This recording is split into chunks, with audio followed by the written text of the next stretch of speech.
মাকে শুধু বলেছিলাম ভোটের যেদিন রেজাল্ট বেরোবে আমি একটা আবিরের দোকান দেবো।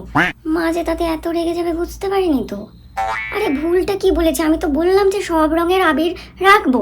এবার যে দল জিতবে সে না হয় একটা রং বেশি কিনবে, কিন্তু সব রঙই তো সবাই আগে থেকে অল্প করে কিনবে, কেউই তার জানে না যে কে জিতবে কে জিতবে না।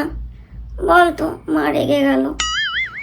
না, মা বলছে যে ওইসব উল্টোপাল্টা ব্যবসার চিন্তা করো না, ওই রং তোমার একদিনই কিনবে আর তারপর 1 বছর পরে দোল, তাহলে বাকি দিনগুলোতে তার ওই আবির কেউ কিনবে না, তখন তোর আবিরগুলো নষ্ট হবে। তার থেকে পড়তে বস, পড়াশোনা করলে কাজে দেবে। সবসময় ফাটকা ব্যবসা করে কি করে টাকা হবে সেই সব চিন্তা করে লাভ নেই। আর যদি ব্যবসা করতেই হয় যেটা 12 মাস চলবে সেরকম একটা দোকান করো।